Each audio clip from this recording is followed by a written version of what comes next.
Toda vez que nós ouvimos falar sobre Alexandre de Moraes, nós automaticamente associamos a abuso de autoridade, ditadura do judiciário, inconstitucionalidade, e parece que nada mais nos surpreende. Qualquer coisa que ele faça, parece que assim foi normalizado, e nada hoje nos escandaliza mais diante do cenário terrível que ele acabou impondo ao nosso país. E possivelmente você deve pensar que esse é mais um vídeo qualquer falando sobre as mais recentes arbitrariedades cometidas por ele, mas não é. Eu peço que você fique até o final para que você possa compreender como que as mais recentes atitudes, condutas dele podem levá-lo a um processo de impeachment, porque, inclusive, a própria imprensa, a própria mídia está escandalizada e está batendo firme em Alexandre de Moraes.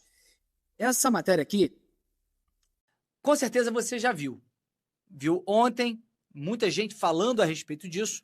Moraes manda a PF intimar presidente da Unafisco após críticas ao STF. Alexandre de Moraes, ele determinou que houvesse algumas medidas, algumas diligências, algumas medidas cautelares contra pessoas da Receita Federal, servidores da Receita Federal, por um suposto vazamento de dados sigilosos de ministro do Supremo Tribunal Federal, na verdade, da esposa do ministro Alexandre de Moraes e do Toffoli, no bojo dessa investigação toda do caso Master. Na verdade, ele está preocupado em se proteger, não está preocupado com a apuração das sacanagens que ele fez em tudo isso. Então, ele demandou que fossem feitas essas investigações, essas diligências, e aí fez medidas cautelares, colocou tornozeleira eletrônica em servidores que supostamente teriam feito esses vazamentos, tudo isso na madrugada. E aí, essa pessoa, o Kleber Cabral, que é o presidente do Unafisco, fez uma declaração em entrevista dizendo que aquilo ali era um absurdo, porque, inclusive, não havia comprovação de que aqueles servidores já haviam feito aquilo, que, inclusive, o Alexandre de Moraes estaria colocando os servidores da Receita Federal com temor. E aí, o Alexandre de Moraes determinou que esse cidadão, representante desse sindicato, seja ouvido em depoimento. Pessoal, isso é gravíssimo. Nós estamos vivendo realmente o maior momento, o momento mais emblemático da ditadura do judiciário do nosso país. E como é que começou tudo isso? Para que vocês possam compreender como é que essas investigações elas estão avançando. Por isso que eu estou falando para vocês que vocês têm que assistir até o final para que possam compreender como que Alexandre de Moraes ele conseguiu arquitetar todo o sistema, todo o aparelho judicial em favor de si e para que ele pudesse perseguir seus adversários políticos. Moraes usa inquérito absurdo para agir contra vazamento de dados da Receita, critica professor da USP. Nossa, nós sempre falávamos a respeito disso, sobre esse inquérito absurdo que é o inquérito das fake news. Agora que a água está batendo na bunda, aí os juristas, a imprensa, começa a falar a respeito disso. O inquérito das fake news, aberto lá em 2019, um absurdo completo. Ele tem sido utilizado já há 7 anos, é o inquérito do fim do mundo, como disse o ex-ministro Marco Aurélio Mello, para perseguir adversários, para fazer qualquer tipo de coisa. Investiga tudo. Até mesmo o 8 de janeiro foi investigado por isso. Olha isso.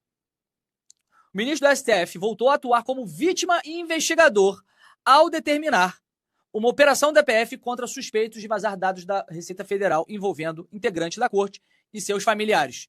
A crítica do criminalista Gustavo Badaró, professor titular de Direito Processual Penal da Universidade de São Paulo. A operação foi realizada nesta terça-feira contra 4 servidores que atuavam na Receita. A ação foi determinada dentro de uma investigação aberta por determinação de Moraes como o novo desdobramento do controverso inquérito das fake news criado em 2019 para apurar ataques a ministros do STF. Eu já vou falar a respeito desse inquérito para que vocês possam compreender o absurdo, a bizarrice que foi a abertura desse inquérito e que hoje é uma tarrafa. Eles jogam para pegar qualquer coisa. Para Badaró, é um absurdo que o inquérito continue aberto, servindo para o ministro iniciar sucessivas investigações. Na sua visão, o vazamento de dados fiscais dos ministros é grave, mas deve ser alvo de investigação na primeira instância da Justiça, já que os servidores suspeitos não têm foro especial no STF. Vamos lá, eu vou explicar um pouco sobre esse inquérito das fake news para que vocês compreendam a gravidade disso tudo. Esse inquérito ele foi aberto em 2019, de ofício pelo ministro Dias Toffoli, e foi dada a relatoria para o ministro Alexandre de Moraes. E qual era a alegação? De que esse Inquérito era para apurar, investigar ataques contra membros do Supremo Tribunal Federal.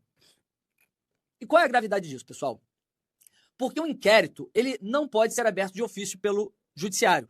No nosso país vigora o sistema acusatório, que faz o seguinte, né? A Polícia Judiciária, no caso a Polícia Federal, ela pode instaurar inquéritos de ofício e ela reúne um conjunto probatório, ela reúne provas e ela passa as provas para o Ministério Público. O Ministério Público acusa. Quando ele vê aquele conjunto probatório, que foi feito através de um inquérito, ele reúne aquilo e ele vê se é para acusar ou não.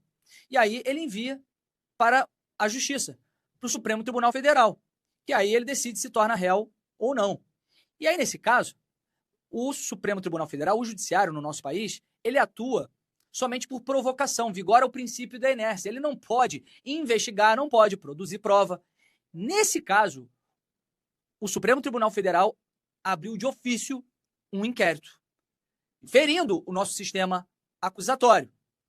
E quando ele fez isso, eles ainda deram a relatoria para Alexandre de Moraes, que inclusive é uma vítima, é o relator, e ele também produz provas. Ele faz as provas nesse inquérito. E olha o que é mais grave, pessoal. Qual foi a alegação para que eles pudessem fazer a instauração de ofício desse inquérito? Eles pegaram o regimento interno do Supremo Tribunal Federal, que é de 1985. E esse trecho que eles pegaram, inclusive, não foi recepcionado pela Constituição de 88. Mas que dizia o seguinte, que membros do Supremo Tribunal Federal poderiam abrir inquérito de ofício, sem provocação, desde que fossem feitos ataques contra membros do Supremo Tribunal Federal nas dependências do Supremo Tribunal Federal, dentro do Supremo Tribunal Federal.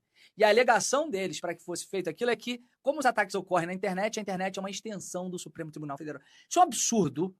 E assim, nós falamos disso durante muito tempo. Falamos disso durante o governo Bolsonaro, temos falado disso com toda a perseguição que esses canais têm feito contra nós, contra a oposição, e a imprensa sempre ficou caladinha. Os juristas ficaram sempre caladinhos. E agora, finalmente, começaram a bater nessa questão. E como que eles colocaram esses servidores, como que eles conseguiram colocar esses servidores dentro desse inquérito? Esse inquérito das fake news. Foi aqui, ó. Olha só que absurdo. Isso aqui, se não me engano, foi no início de janeiro. Nós falamos sobre isso. Moraes inclui Receita e COAF em inquérito das fake news. Ele é o relator desse inquérito que já dura 9 anos. Ele colocou 2 órgãos de Estado, a Receita e o COAF, nesse inquérito, para que ele possa investigar quem vazou as informações sobre o contrato milionário da esposa dele, de 129 milhões de reais com o Banco Master. Ele colocou a Receita e o COAF no inquérito das fake news para investigar quem foi que vazou as informações de que o ministro Dias Toffoli tinha participação na Maridite Participações, que era dona do Resort Itaiaia, que foi vendido para o cunhado do Vocaro. Vocês compreendem a gravidade do que está acontecendo? É algo que assim, eu não consigo entender como que esses caras ainda continuam de pé no nosso país. Eu não consigo. Porque o cara utiliza o aparelho judiciário, utiliza a justiça para perseguir adversário, para se blindar.